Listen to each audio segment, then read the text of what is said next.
성실히 조사에 응했습니다. 네, 그 말씀만 드리겠습니다. 강요에 의한 성폭행이라는 부분 인정하셨습니까? 위력이 없었다는 점 충분히 소명하셨나요? 성실히 조사에 응했습니다. 네. 다른 피해 주장에 대한 입장은 밝히실 계획이 있으신가요? 감사합니다. 다른 피해자들에 대해서 할 말씀 없으세요?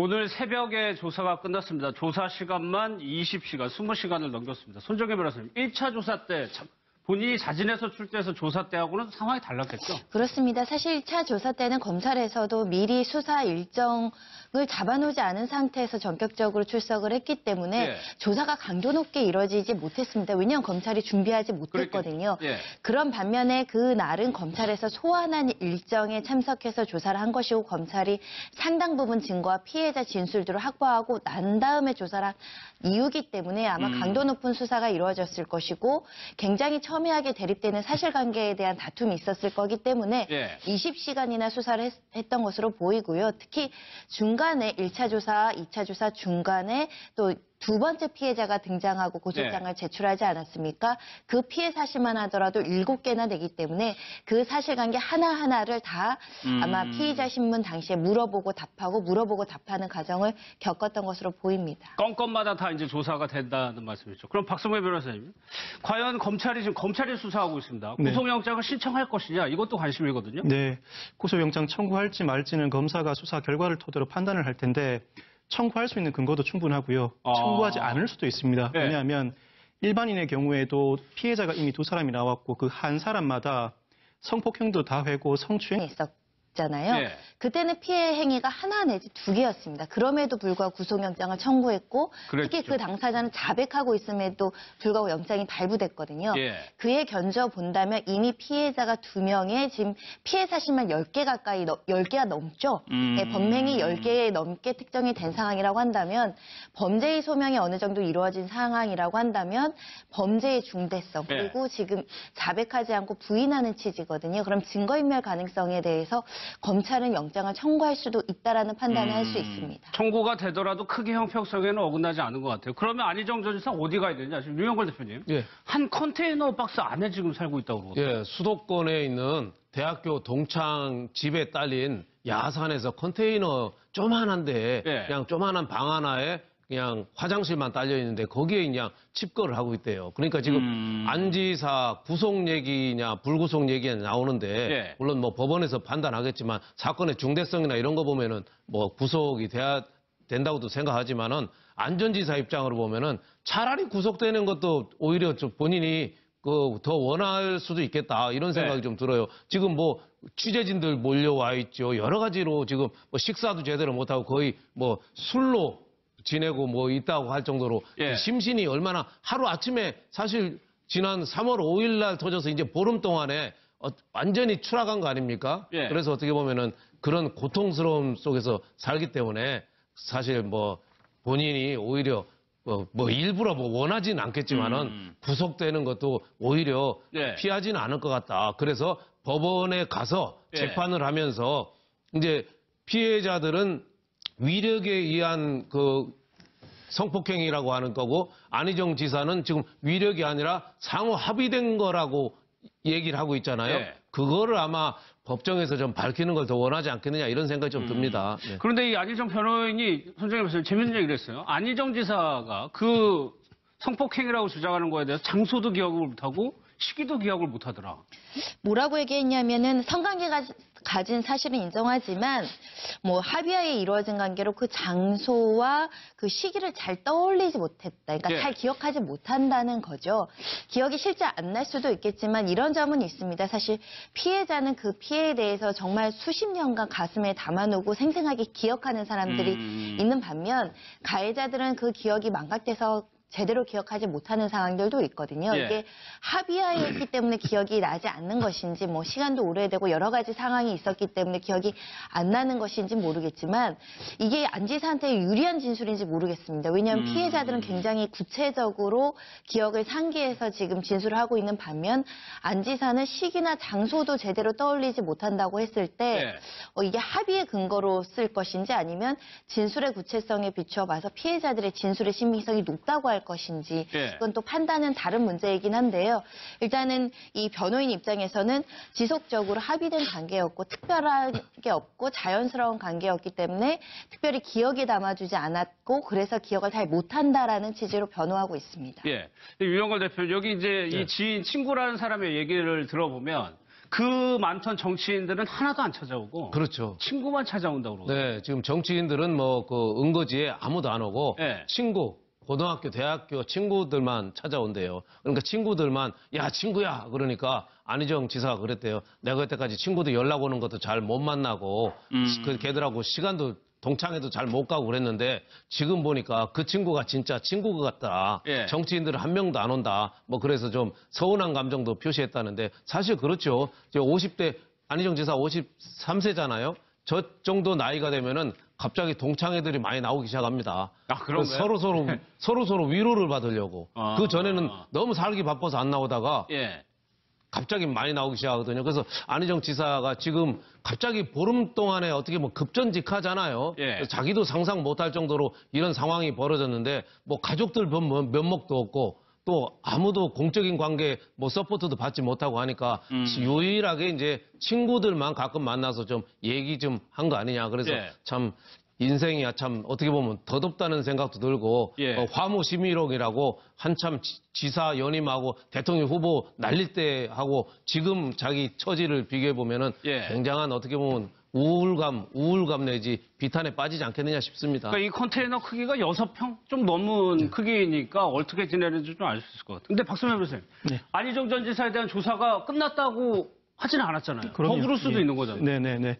특히 지금 이 사건이 불거졌을 때 그 다음날 새벽에 안희정 전 지사는 자신의 SNS에 합의된 관계라는 비서실에 먼저 이루어진 그 발표 내용은 사실이 아니다라고 얘기를 했었죠. 근데 이제 와서는 합의에 의한 성관계였다라고 얘기를 하고 있는데 사실 그 당시 SNS에 올라왔던 글도 자백으로 볼 수 있습니다. 자백이라는 건 꼭 수사기관에만 해야 되는 것이 아니라 피해자한테든 주변 지인에게든 심지어 자기 일기장에 쓴 자백도 자백으로 인정이 됩니다. 근데 이걸 정치적인 수사로만 해석하기에는 사실은 무리가 있거든요. 그래서 지금 안희정 전 지사는 이렇게 얘기를 합니다. 합의에 의한 관계였다고 생각을 한다. 하지만 고소인들은 그런 것이 아니라고 하십니다. 사과드립니다라고 표현을 하는데 저는 이 표현은 아마 변호인과의 상의에 의해서 나온 표현이 아닌가 싶습니다. 본인이 합의에 의한 것이 아니었다라고 자백을 이미 했는데 그걸 번복한다고 그러면 번복할 만한 충분한 경위를 설명을 해야 됩니다. 어떻게 설명을 하는 거냐면 나는 합의라고 생각했는데 폭로를 하는 걸로 봐서 피해자는 합의가 아니라고 생각하니 그럼 그건 합의에 의한 것이 아니었던 모양입니다라고 SNS에 표현했던 것뿐이다. 나는 합의라고 생각하지만 상대가 합의한 게 아니라고 하니까 합의가 아니다라고 표현했던 것뿐이다라고 진술 번복의 경위를 그렇게 표현하는 것에 불과한 것 같아요. 왜 이렇게 이야기할 수 있느냐면 지금 나오고 있는 고소 내용들도 위력에 의한 간음이다 보니까 적극적으로 저항을 하는 그런 진술까지 나와 있지 않습니다. 강간이라고 한다면은 폭행 협박이 있고 굉장히 적극적인 격렬한 저항이 있기 마련인데 위력에 의한 간음은 위력에 의해서 성범죄를 저지르고 또 피해자들은 소극적인 방어 행위만을 할 수밖에 없거든요. 이러한 정황이다 보니까 나는 합의에 의한 것이라고 생각했는데 상대방은 그렇게 생각 안 했던 모양입니다라고 진술할 수 있는 거예요. 근데 이거는 결국은 위력에 의한 간음 추행의 본질로 들어가야 되는 거죠. 그 위기 질서 내에서 이 사람의 위치, 각자가 처해진 상황이 이러한 부당한 요구도 따를 수밖에 없는 상황이었는지 그럴 상황이었는지를 증거와 진술을 토대로 판단해야 되는 문제인데 결코 이걸 정상적으로 거부하지 못하는 상황이었다고 한다면 안희정 전 지사의 지금 주장, 상대도 합의한 걸로 생각했다라는 주장은 받아들여지기가 어렵겠죠. 알겠습니다. 개인적인 부분 한번 볼까요? 손정혜 변호사 아들 얘기가 아들이 좀 왔다 갔다 하나 봐요, 아들만. 그런데 굉장히 좀 가슴이 아프겠죠, 아버지로서. 뭐 가장 항상 강조해서 얘기하는 것이 가족에게 오직 미안한 마음뿐이다라고 얘기하면서 기자분들한테도 우리 가족들에 대해서 어느 정도 경계를 지켜주신 점에 대해서 고맙다, 잊지 않겠다 이런 얘기를 할 정도고요. 아마 은신처에 있는 목적도 아마 자택에 있으면은 거기에 이제 취재진들이 오게 되면 가족들이 입을 여러 가지 정신적 피해 때문에 그런 것으로 보이는데 예. 그렇기 때문에 사실은 지금 특히 이제 아내도 안 했지만 자녀에 대한 어떤 그 자녀들이 받는 심리적인 고통, 상처 이런 것들을 굉장히 고민하고 있는 것으로 보입니다. 당연히 지극히 그 당연한 일이라고 생각이 드는데 또 한편으로는 뭐 일단은 피해자인지 여부는 조사 과정에서 드러나야 되고 확인이 돼야 되는지 하지만 가족보다 더 힘든 사람은 피해자들일 수도 있거든요. 예. 피해자들은 뭐 듣기에는 굉장히 엄청난 그 지금 심리적인 압박과 정신적 고통에 시달리고 있다라고 하는데요. 이런 것들을 균형 있게 좀 봐줬으면 좋겠습니다. 알겠습니다. 이명박 전 대통령 상황도 좀 살펴보겠습니다. 키워드 보겠습니다.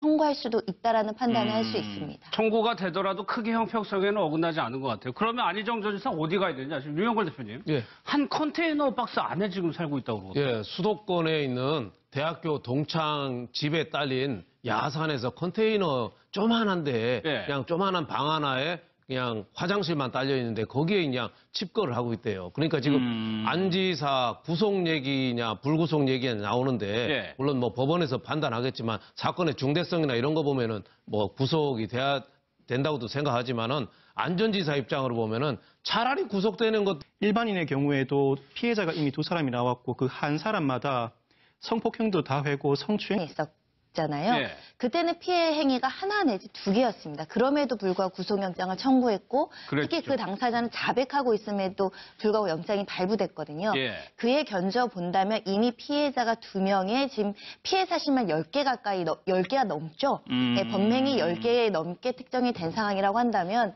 범죄의 소명이 어느 정도 이루어진 상황이라고 한다면 범죄의 중대성 그리고 지금 자백하지 않고 부인하는 취지거든요. 그럼 증거인멸 가능성에 대해서 검찰은 영장을 성실히 조사에 응했습니다. 네, 그 말씀만 드리겠습니다. 강요에 의한 성폭행이라는 부분 인정하셨습니까? 위력이 없었다는 점 충분히 소명하셨나요? 성실히 조사에 응했습니다. 네. 다른 피해 주장에 대한 입장은 밝히실 계획이 있으신가요? 그렇습니다. 다른 피해자들에 대해서 할 말씀 없으세요?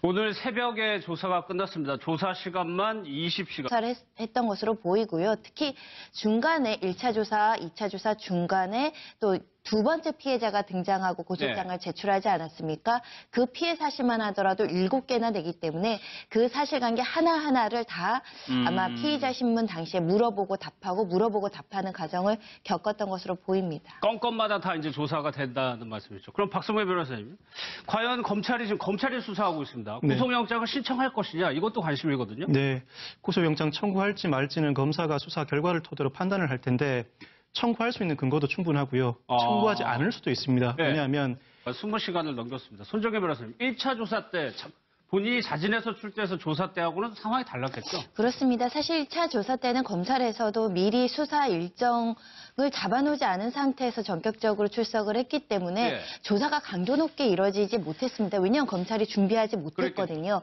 그런 반면에 그날은 검찰에서 소환한 일정에 참석해서 조사를 한 것이고 검찰이 상당 부분 증거와 피해자 진술들을 확보하고 난 다음에 조사를 한 이유기 때문에 아마 강도 높은 수사가 이루어졌을 것이고 굉장히 첨예하게 대립되는 사실관계에 대한 다툼이 있었을 거기 때문에 20시간이나